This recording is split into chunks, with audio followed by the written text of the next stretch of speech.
Much more than just a series of small, isolated incidents, it's now apparent that an organized criminal element is at work. And at the moment, business is good. Business is good, is good, is good. Business is good. So...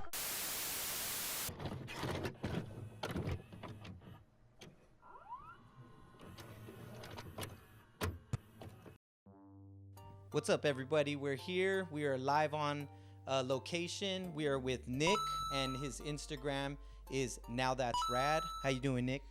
Hi, thank you. I'm very excited to showcase all of my stuff that I got from you guys and everybody else. Thank you guys for coming, and I'm ready to get into it. Thank you. We're happy to be here. Let's go ahead and go through some of your... Tell us what we have here, Nick. What are we looking at right here now that we are in your humble abode, and you are going to walk us through some of your collectibles, starting with your vintage video games. They do go up to modern, but what do we got here, Nick? Yes, so we got the Nintendo, the original Nintendo. We have a Sega Master System, direct competitor of Nintendo during that time.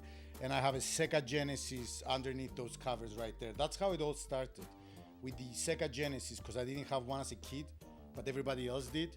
So one day I just woke up as an old man and I'm like, I'm getting one.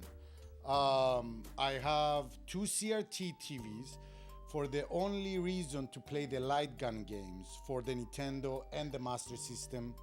And this has a special bonus that it comes with a little VHS, and we're playing some original TMNT movie right here. I got all the, I have some Sega Genesis games here. The white cartridges are the Sega Master System, and everything underneath there are NES, CIB. I like the NES CIBs. I like the artwork. I like everything about it. The manuals, the little drawings that everybody did. It's really outstanding. They would come with mini posters too, right? Yes, and I do have some posters that I took out of those boxes, like Dragon Warrior, and I framed it and I put it on the wall. Really cool posters. Right here I have the Super Nintendo games CIB and some Atari games. I also have Japanese and US PlayStation 2 games right there. And if you see right there in the back, I have a bunch of like arcade sticks and steering wheels and keyboards and whatever else some of these consoles came with, or they were selling it as an accessory. What's the keyboard game used for? So for anybody that doesn't know this, Dreamcast has the House of the Dead game that you use the light gun, which I have right there, but it also has a game called the Typing of the Dead. So the Typing of the Dead, you use a keyboard, and basically you try to kill zombies by correctly typing whatever word comes on top of that zombie. It's really fun. I don't think it ever came in the US. Most of my Dreamcast accessories are Japanese, but they do work for the US Dreamcast. Compatible. Yeah.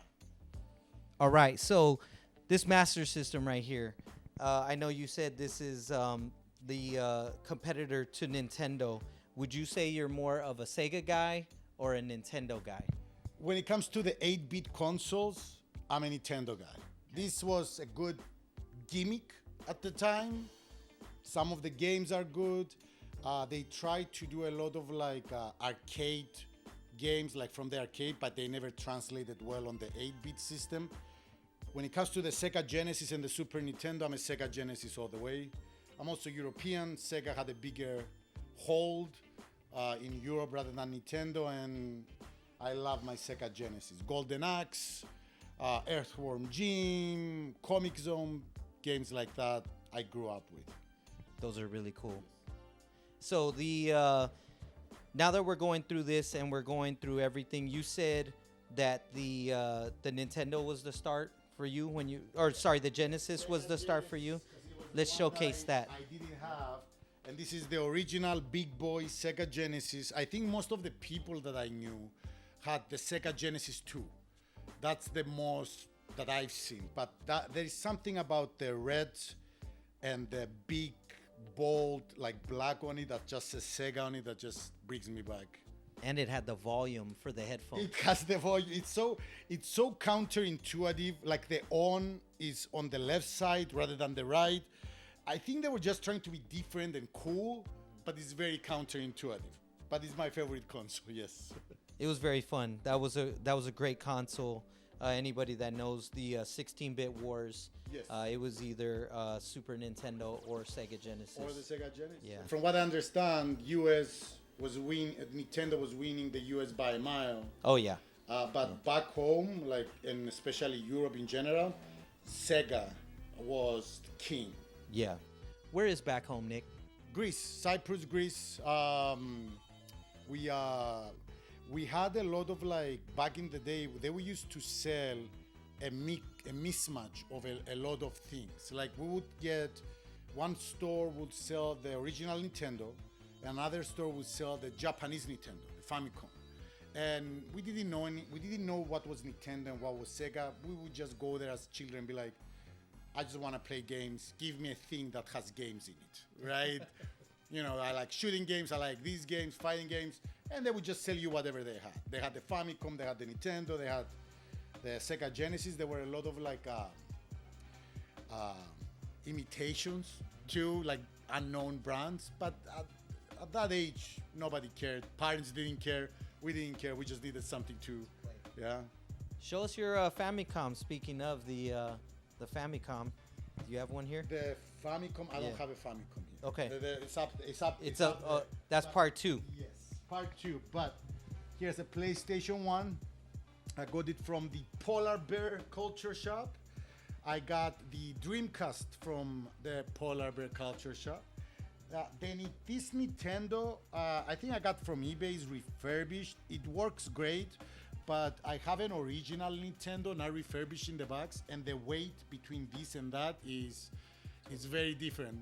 I opened this up, and there is a chip maybe this big in it, rather than all the, so nothing original about this, but it plays all the original Nintendo, Super Nintendo games that I have, so I'm good with that.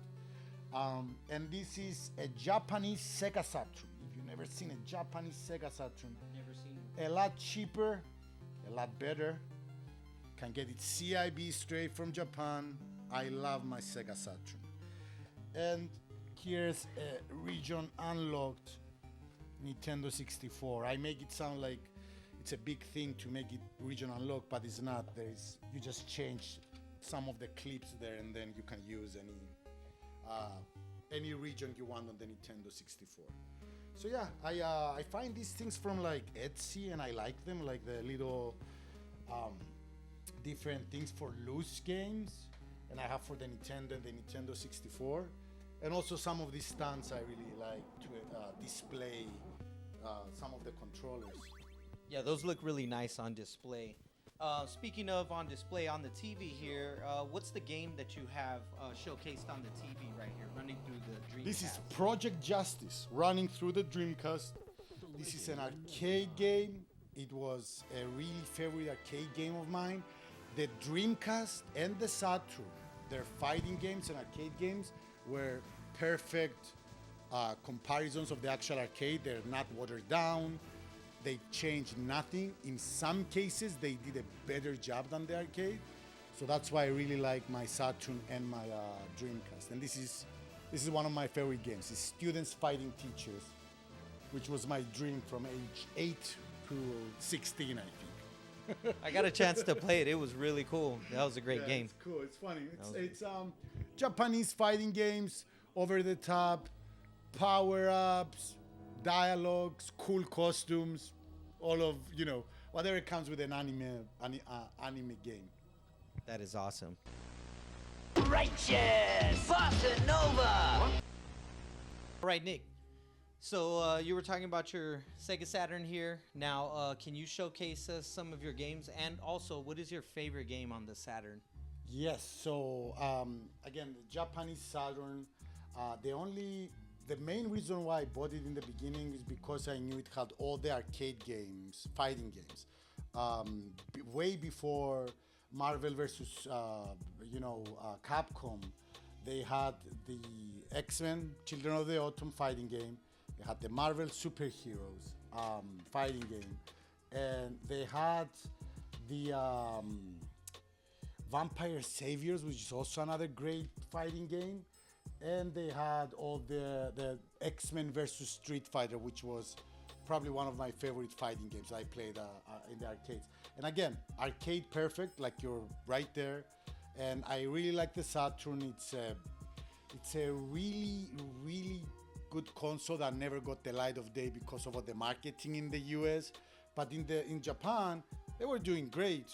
And I was able to get one from Japan, so I'm really excited. But my favorite game of all times on the Saturn is probably Die Hard 3D, based very loosely on the actual movie, but it's really fun because you get a bazooka, you blow people up, you throw cans of soda on their head. It's outstanding. It's called Die Hard, and that's the only connection it has to the movie. But very good game. The resemblance kind of looks like the actor. But who remembers from Die Hard an old Asian bad guy and a female cop? No one, because they never existed. But it's such a great game. That one's really cool. Yeah, those Saturn games can be hard to get as well too. I know that's another thing. Saturn losing the war again, between the consoles. It was a little bit pricier, and not everybody liked that price point, as well as the games. Even though they were good, they just didn't last as long. That's how it goes with video games, especially things that didn't go well because of marketing or because they weren't just not good enough. They didn't make much of them, so now they're pricey. Some of the worst games and probably consoles are very high in price because they didn't make as much. Some good also, but that's because people didn't know about them until later on, and that's how they got pricey. Would that be like the Atari Jaguar? The Atari Jaguar, which I don't have one, I only have an Atari 2600. I would assume yes, because they were so far behind when they made Atari Jaguar. Like, yes, if they went to Atari Jaguar after the 2600 and no other consoles were on the market, yeah, that sounds great. But they were, back when we had the Super Nintendo, the Genesis, all the newer consoles were coming up. PlayStation was getting ready to launch. So yeah, Atari Jaguar was not a priority for most people. Speaking of PlayStation, show what are we looking at right here? This white PlayStation and the black PlayStation. What's the difference between those? Yeah, this is a US Slim PlayStation 2, and this is a Japanese Slim PlayStation 2. So I'm very fond of the PlayStation 2 because that's my college years. I'm dating myself now, but this is my college years. I take and tag all the way. That's where I learned about Final Fantasy and Final Fantasy X. It's probably the best Final Fantasy ever. And then, how you get into a rabbit hole and you research. And I find out that there is a Japanese version, and it's in ceramic white. And I was looking for an excuse to buy it because I like to have them next to each other. And I found out that only on the Japanese PlayStation 2 they have Metal Slug 3D, which I've never heard before. Wow. And it's a great game. They have a Berserk game that never came out, and it only came out only on this one. For all you anime fans, Berserk, great anime show. And also there is a cool little all over the place fighting game called Fist of the North Star, also an anime, like a 2D, kind of like Marvel versus Capcom, like that craziness, and it's really good. So these are my pride and joys. The hardest thing to get on these things were the stands, the little stands that you basically screw at the bottom so you can have it upright, because I didn't want to have them, just flat. I kind of like the way they look up, vertical. So yes, I really like this corner right here. That's really nice. Are those OEM? Like, are those original Yes, stands? Okay. yes. You know, I'm a little bit crazy when it comes to like I want to get the original stuff. Also, I trust it more because they made it for this.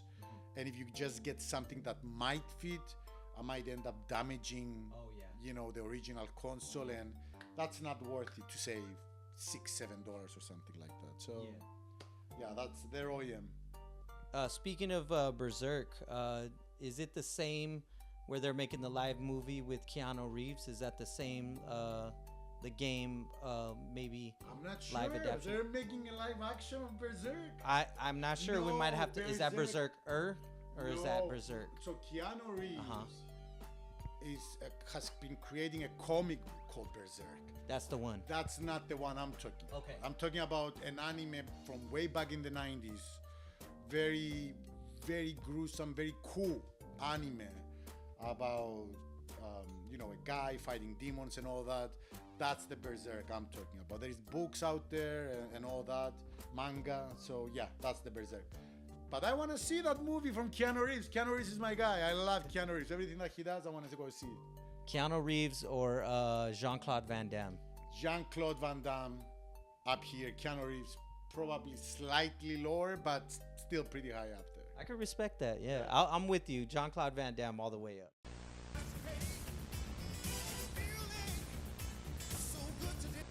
All right, so Nick, you were walking us through some of your video game stuff, and now we turn around and we got this beautiful setup of action figures. But before we get into these action figures right here, can you tell us a little bit about this Spider-Man comic book that's in this little frame right here? What's up with that? Yeah, so that's the first issue of Greek Spider-Man. So Greek is the key word, because this is not the first issue of Spider-Man that would have been millions and millions of dollars. This is the reissue that Greece made of the same comic book back in the 80s.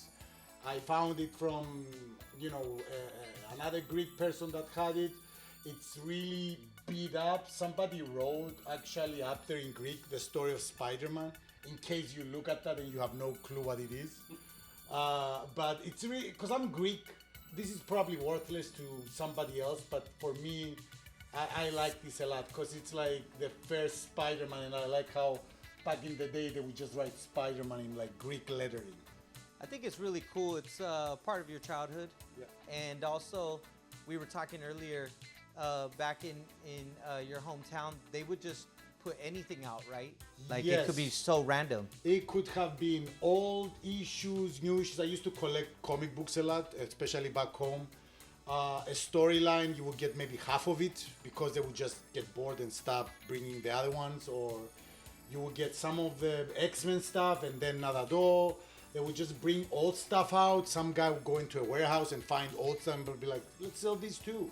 And it was never, oh, it's April of this year, the new issues are coming out. That was not an expectation from us. You would just go to your local grocery store, basically, and next to the potatoes and the tomatoes, they had like a big cardboard box full of comic books at $1 each. Even way back when. Wow. You would just pick whatever you want. Yeah. Yeah, that's really cool. And these are some like freeze frames from the video games, right? Yeah, my girl got this for me. This is like from Turtles in Time from the Super Nintendo game. Very iconic scene, just fighting the foot soldiers. And this is from the NES game, TMNT, the arcade game from the Nintendo Entertainment System. Just really cool scenes that they made from Etsy. Fans, TMNT fans are very talented and they do great work, I feel. Yeah, it's really cool. It's 3D, so shout out to Melissa. Yep. She got me those. I'm very, very happy with those. All right, so let's talk about this shelf right here. Starting from the top, it's obviously all vintage. Yes. And start us up here at the top. What do we have up here? So this whole thing is my pride and joy. This is where I come when I'm sad. This is where I come when I'm angry. This is where I come when I'm happy. either way, this soothes my soul every day. This is a lot of work. This was probably my childhood dream when I was into the turtles, because obviously I didn't have all of these. I had maybe 6 of them, 7. But yes, let's start from the beginning. So I remember from you guys, the Polar Bear Culture Shop, I got the I think I got the Technodrome first from you, which was the first time I saw the Technodrome in person. I knew it existed when I was a kid, or at least there were rumors that it existed. I've never seen it. Then in my adult life, I saw like a YouTube video about it. I'm like, oh, my God, this is crazy. And then I went to your store and I saw that, and I felt like I was looking at the Mona Lisa. I didn't even want to touch it. You know what I mean? But I bought it from you guys. It's excellent. It's great. I love everything about this. And I got the sewer layer from you guys. And I don't know if people knew this, but you can connect the two. So the bad guys can invade the sewer layer, or good guys can fight the Technodrome. Yeah. So it's really cool. I like the fight scenes.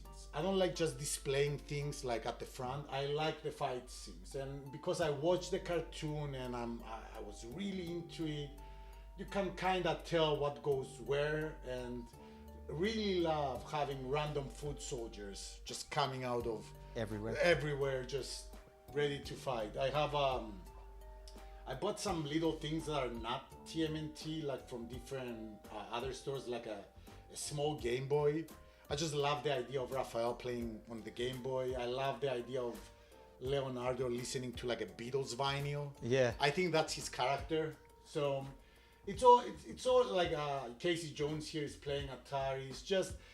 It's not just the Turtles. This is basically nostalgia, 80s and 90s nostalgia at its best. Like if you grew up during that era, there's no way you cannot find something to relate in these things. So I really, especially this top part, this is really great. Really, really pops.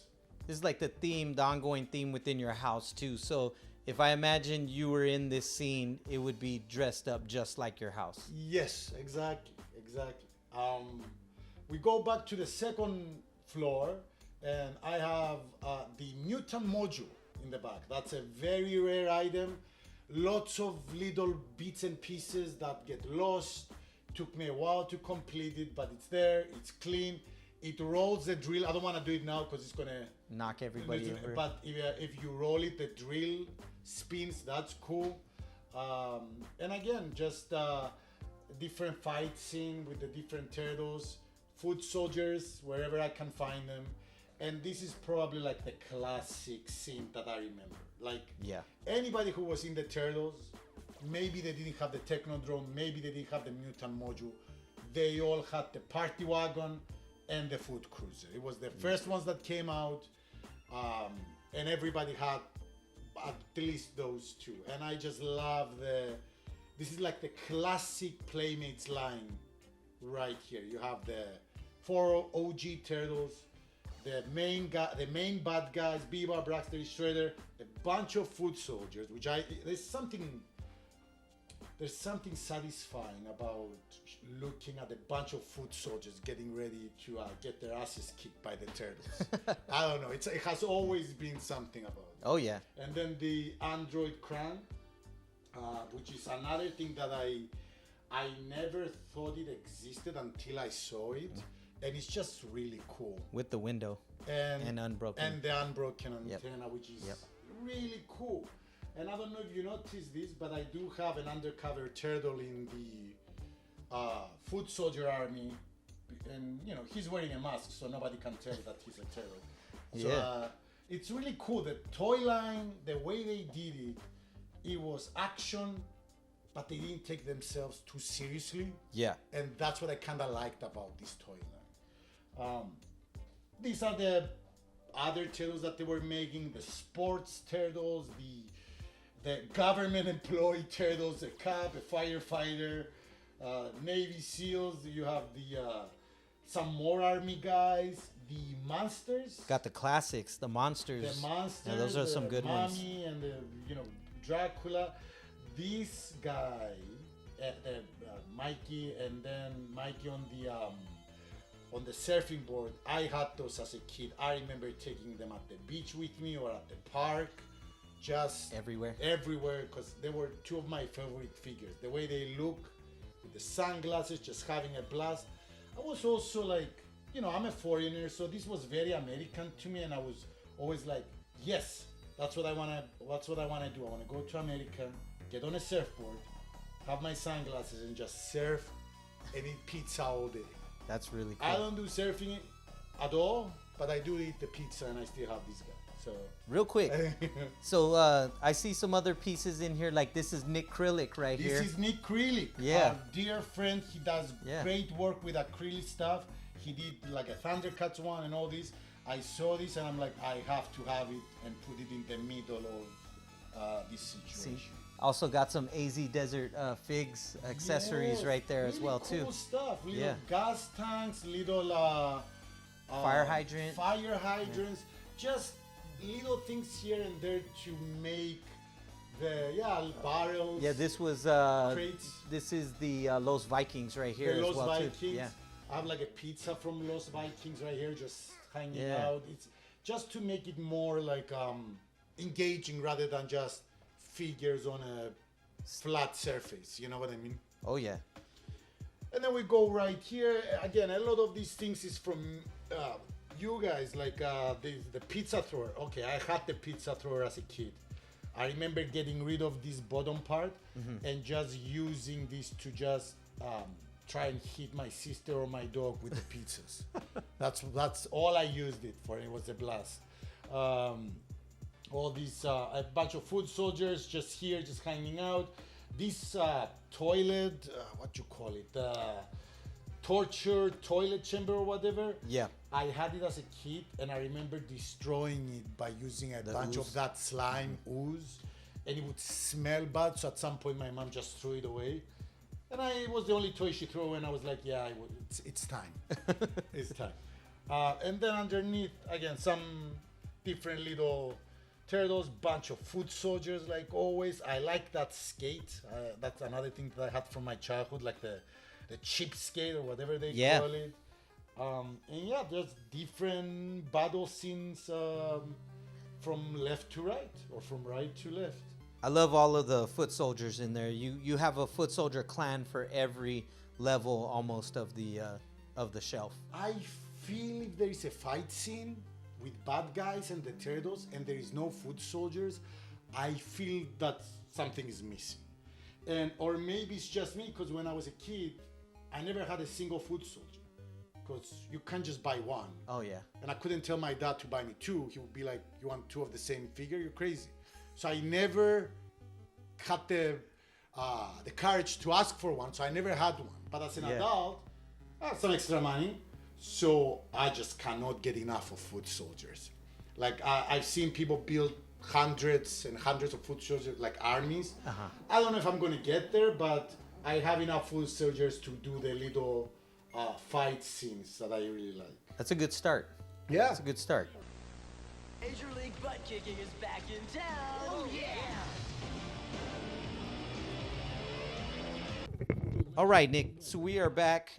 We are obviously in a different section of the abode. Let us know what we're looking at right here.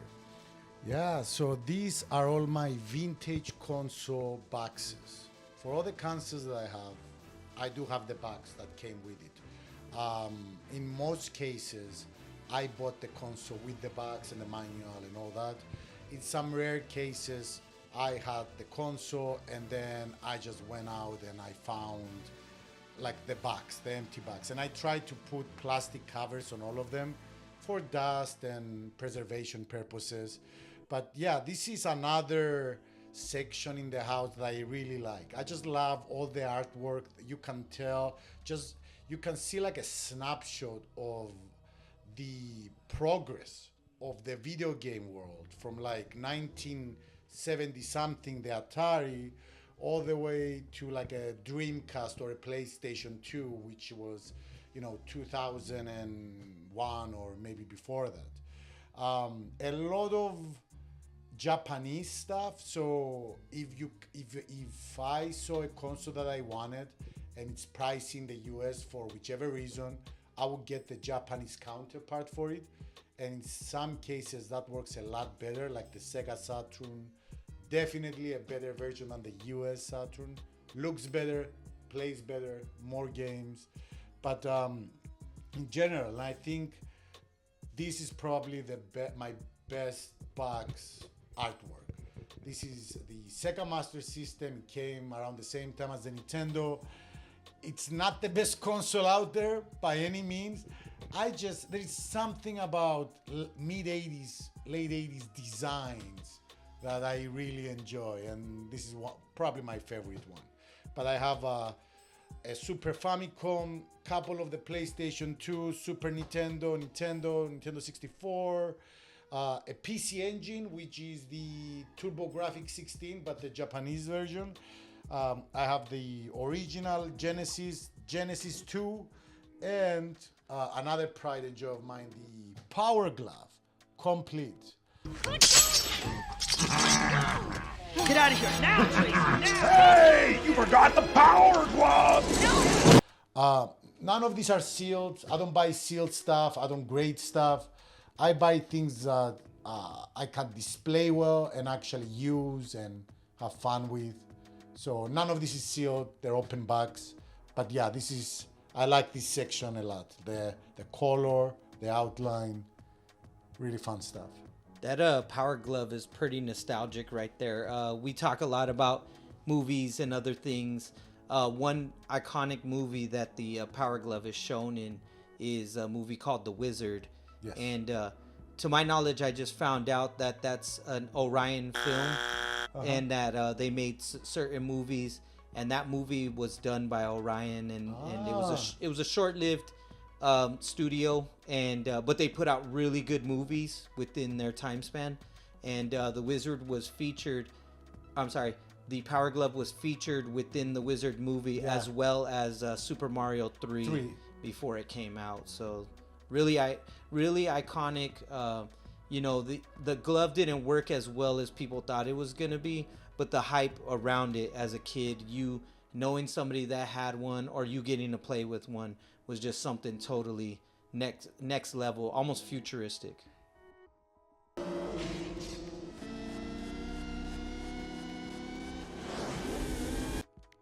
We're in another part, and now walk us through some of the stuff you have going on here, because this is I thought we were seeing the bulk of it here, but there's a lot of stuff up here as well. So what do we have?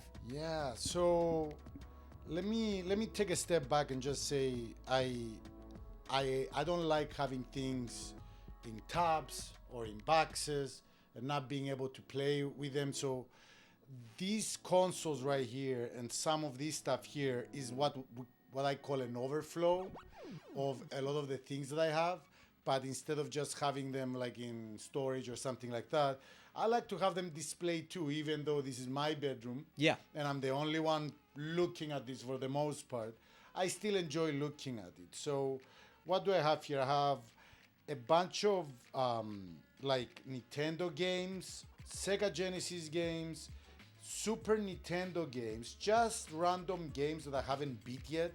And whenever I want to lay down on my bed and just try a game, see if I can beat it or not, I do that. I have a Super Game Boy, just in case I want to bring like a Game Boy game upstairs and start playing that. I do have a boxed Game Boy right here with everything in it, pretty clean. But in all honesty, I have a modified Game Boy that has like a backlight. Oh yeah. And that doesn't ruin your eyes. This can, I know. I've had it as a kid for years. So yeah, just a couple of random stuff here and there. I have a CRT TV here for any light gun games that I want to play, but also comes with it's a little TV VCR combo, and I do have like a list of VHS tapes, just to some of the classics, E.T., RoboCop, Back to the Future. Blues Brothers, probably one of my favorite movies. because of the music. Oh, yeah. Like I would watch that over and over just because of the music. Classic. You can never get tired of that. And of course, the best actor of all times, Jean-Claude Van Damme, in probably the best movie ever made, Hard Target. Hard target. There he is. A lot of people would disagree with me on that, but that's my opinion. I'm sticking to it. That's a very cool setup. There's some Famicom games, right? Yeah, Behind there. so these are some Yeah. boxed Famicom games. So if you can get past the language barrier, what I mean is if you can find games that don't really require you knowing Japanese or understanding the story, like an RPG game, like a Final Fantasy game, if you can find like fighting games or platformers, pretty self-explanatory. Famicom games, complete in box, they're cheap, from Japan, original, great. A lot of them never showed up here. There is a Back to the Future game that I want to buy for the Super Famicom that is crazy good, unlike all the ones that we got for the NES and all those games. But yeah, so I have some consoles here. I do have a PlayStation 4. Is that the newest system that you do have in your collection? Yes, I Okay. don't have a PlayStation 5 yet. Every time I try to save up for a PlayStation 5, I discover yet another vintage console that I don't have. Yeah. And all my money goes there. Oh, so sooner or later I'm gonna have all the consoles and then can go to a PS5. That's really cool. I like these consoles because this setup, because it's basically most of the consoles that I have down in the living room, but the mini version. Yeah. So I have the Sega Genesis Model 2, which is a lot smaller. I have the top loader NES. That's a rare one right Yeah, there. it is. It's pretty cool. I like the way it looks. Yeah. Fun fact, you cannot use the Game Genie with the top loader, which is a big issue for me. I'm not good at video games, so when I play an NES game, it's need Game it. Genie all the way. All Yeah. the lives, all the energy, all the whatever you have, bullets, just give me all of it. And maybe I'll beat it. I have a Super Famicom. There it is. That's the one I wanted to see right there. That's the Japanese Super Nintendo.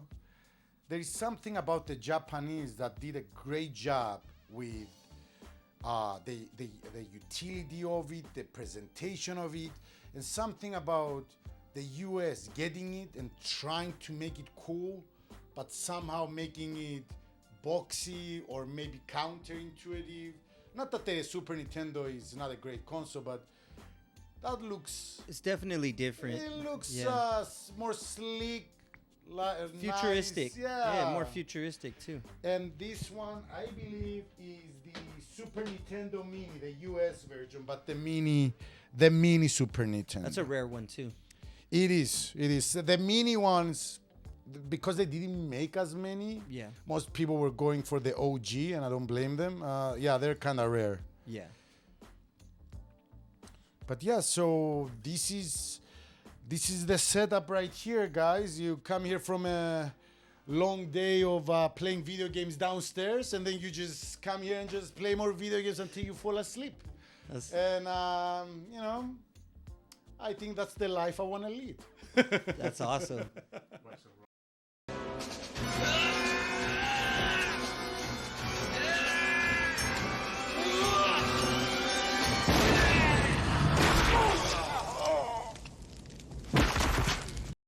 All right, we're back. We are in another part of the house, and we are with Melissa.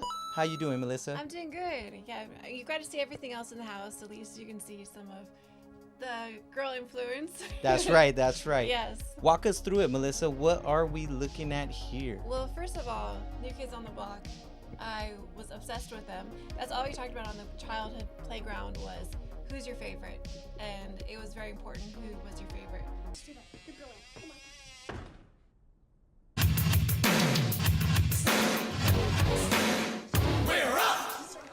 So of course, I do have all of them in the box, but Jordan was my favorite. So Jordan was your favorite growing yep. up?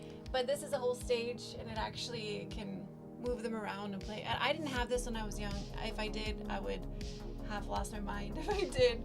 But did you know it existed when you were? I had no Yeah. idea that it existed. Yeah. I saw it when we were in one of those White Dove or like one of those Goodwill places. Yeah. And I saw it had the whole set, and I have to have this. So That's a really cool piece. I don't know if I've ever seen it in the box complete like that.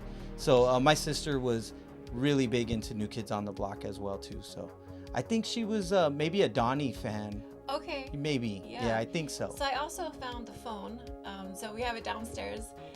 So actually, and it says 1-900 call. You can actually talk to someone with the New Kids on the Block. That's but so cool. obviously, parents wouldn't be too happy about that. Oh yeah, because it was charging you by the Yeah, minute, by the right? second, Yep. probably. Yeah, by the second. That's Yeah. really cool. So I also I do like Barbies. I don't really collect them as much. They're hard. I don't think they keep as well, but I Yeah. do like the themed ones. Yeah. This one is one of my favorites. This is the Gem car. I think you mentioned in one of your other podcasts, but Yeah. the trunk actually becomes a radio, Yep. and it works still. And yep. So this one, my boyfriend Nick, he surprised me with it. It came home, and I really like Gem. And so this was just showed up on the bed, and I was like, "What is this? It's so cool!" And so this one is one of my favorite things that I have. Super rare piece right there in excellent condition. I remember when we did get that in, we tested it right away, and we were shocked that the radio still worked on it. The color is bright and beautiful. It looks like it was just stored in darkness for so long, and so that's a really good piece. I think that's one of the coolest Gem pieces we've had at the shop. So Yeah. what else do we have here? Oh, so I have a couple of videotapes. This one was cool. It's a Sailor Moon Valentine's, which Nick got me from the Polar Yeah. Bears shop as well. But I love these Valentines. Valentine's is my favorite holiday, so these That was were- sealed too. Yep. Yeah. I haven't opened it, Yep. even though I want to, but I haven't. That's really cool. I see even more things such as like the cassettes and VHS as well too. What are some of the cassettes that you collect right there? So I have a lot more cassette tapes, but Whitney Houston, MC Hammer, Pretty in Pink, and then Orangey, because you have to have a little bit of spice there. So I do like those. I'm a huge fan of Wonder Woman, so you see that there. That's also from the Nick got that for me too. That's really cool. And so I like Minnie Mouse and some of the VHS tapes Yeah. as well. So speaking of MC Hammer, we have a piece. If you reach down right there and bring that up, that is an MC Hammer doll with the gold glasses, and it comes with the, I believe, if I'm not mistaken, it might be a gold cassette. If it's not, it is a regular cassette, but that's a really cool piece right there. Something you don't see too often, so that's really cool as well. I Yeah, definitely very growing up was a huge MC Hammer fan. Oh yeah, I Yep. think we all were. We all played it on the driveway with the boombox. Oh yeah, yeah. He was in the Addams Family movie part 2, so that he was also like the Too Legit to Quit song and stuff like that. Of course. Yeah. So you said you also are a big He-Man fan. Yes, this He-Man is mine. Even though that my boyfriend collects a lot of He-Man, Yeah. this one is mine. And then I do like this turtle too. And then I like the Cabbage Patch, but I kind of like the mesh of the two together. Yeah, that's really cool. Yeah, and that's that He-Man specifically, I believe, is a bootleg from Mexico, which is really cool because it's even rare. Some of them, like, they're bootlegs from the 80s, so they were just from a different country where they weren't allowed to make a lot of that stuff, but they were making them anyway. So those are really, really cool, really nostalgic. I also see you were showing me some of your books in here. Oh, so I have some of the She-Ra books. So speaking of He-Man, the other half of Oh yeah. of He-Man. So I have a couple of those and a couple of Care Bear books because Yeah, those are really cool. I loved Care Bears. The Sunshine Care Bear, Was that your favorite? Yeah. absolutely my favorite. I like the 4-leaf clover one. Oh yeah, the that green. one's nice. Yeah, it was more like a spring thing, I think, for me. Also, you have the dinner tray too. I do. This was we got this at the Epic Toy Show, and of course had to get the Care Bear TV stand. That is really cool. It's in good shape too. It is, yeah. Yeah. Can you tell us? You don't have to pull them all out, but I saw that you have some vinyl inside of the square there. Is that like specific vinyl, or is it like just kind of mixed up? Like, what kind of vinyl do you have in there? So I like a mix. I definitely like some of the rock. Oh, yeah. Old rock. But I have Pretty Woman and Dirty Dancing albums. Those are my favorite. Pretty in Pink. They're just different movie soundtracks. Oh, yeah. In there, yep. That's but awesome. I love the rock. So a lot of the classics. That Led is cool. Zeppelin and those kind of things. Definitely. What would you say is your most, besides, I know you said Gem was your favorite. What would you say is your most favorite thing to collect besides the toys in the like nostalgic kind of 80s old school kind of things to collect? What would be your favorite thing to collect besides the toys? So I really like VHSs, Okay. VHS tapes. And Yeah. for me, those are nostalgic, but Yeah. also I like the artwork on them. Oh, yeah. So, for instance, like Pretty Woman was one of my favorite movies. Yeah. So having that on VHS, which I do have that in my other room there. Yeah. But, so I think probably collecting the VHS is probably my favorite. Yeah, it's made a big comeback. It has. It's like really popular again.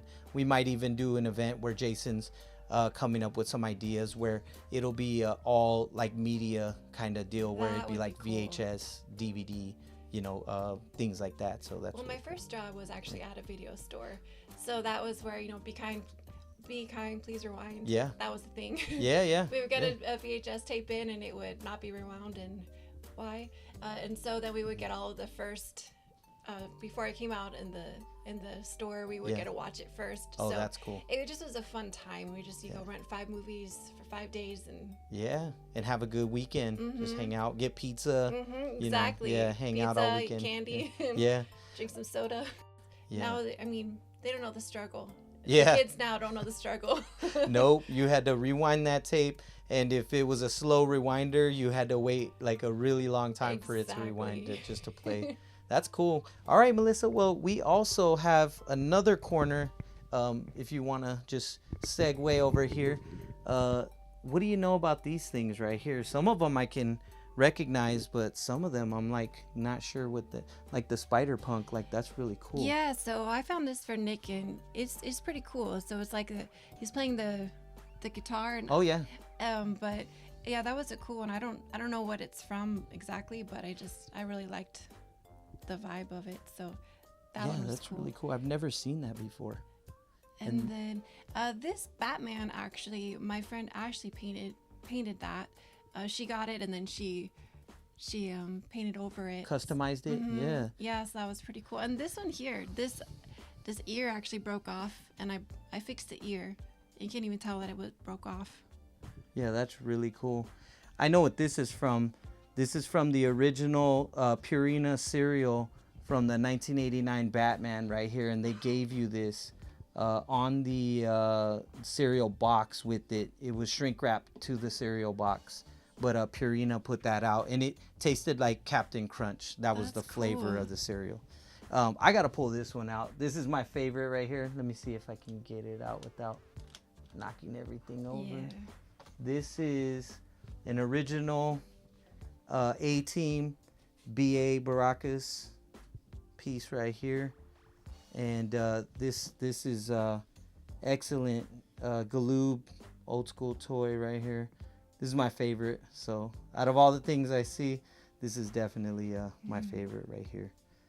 But so Melissa, another thing too is you've been doing this. What do you like about collecting, and what kind of attracts you to the whole like nostalgic thing? Because everyone's kind of different. Right. Well, so Nick was really interested in the turtles, and I would go with him and like, this is so cool. I forgot that this was something that was important. So he got me one of my favorite games, Dream Phone. We have it here too, but and it was just like getting all those nostalgic feelings back of, oh, this is how I felt when I was young playing this, or I wished I had this when I you were was young. Yeah. So it's so neat to see things kind of come back full circle and be at this point in my life and remember, and it's almost like bringing a little bit of my childhood back. Oh yeah. And so it feels good, almost like it's feel a little bit more complete. That's awesome. Well, thank you for sharing your collection with us, Melissa. We Thank really you. appreciate it. Yeah, thank you. Jim will be right back after these messages. Well, that was fun. Thank you, Nick and Melissa, for letting us come over and being great hosts. A lot of stuff we didn't get into, but hopefully you'll have us back and we can do part 2, part 3. Keep it going. Of course, really excited you guys came over. I'm really happy to showcase all these things, talk about these things. It brings me a lot of joy. So I'm willing to have you guys back again and again, as many times you guys want. It was a blast showing you all this, the setup. It's a lot of work having it all displayed and ready to be enjoyed and played with. So I'm really glad I got some new folks that were able to like see it, enjoy it also with me, and share some of my pleasures in life. So thank you so much for coming to my house and letting me talk about this stuff. Oh yeah, we love talking about it too, and that's what we want to do more on the channel. Go out to people's houses when they have us out, and show us what they have. You definitely had a good setup. What's your Instagram so people know, so they can follow you, because you've been posting stuff on there? Yes, at Now That's Rad. So Now That's Rad is my Instagram handle. I have a personal one too, but Now That's Rad is where I post all the vintage video games, nostalgic 80s, 90s stuff. So it's a very young page, let's say, but I do have a lot of cool stuff in there, and anybody that can check it out, I think they're gonna enjoy it. Well, yeah, you're definitely putting cool stuff on there. That's why we're glad we finally got to come out and see it in person. So we appreciate it. Yeah, thank you. Yeah, the content's great. Whenever you go out of town, I always see you take some toys with you and make scenes when you're out, and that's really cool. So that's definitely something cool. You always have to have a turtle with you wherever you go. Doesn't matter which one it is, but at least one turtle when you go on a trip, just so you can have some protection. That's my right. personal opinion. That is awesome. All right, well, we'll wrap it up for this episode. Thank you to everybody tuning in. We want to make sure that we bring in new content, so please like, follow, subscribe, hit the sweet bell notification for all your updates for our channel. And thank you guys. Until next time, take care.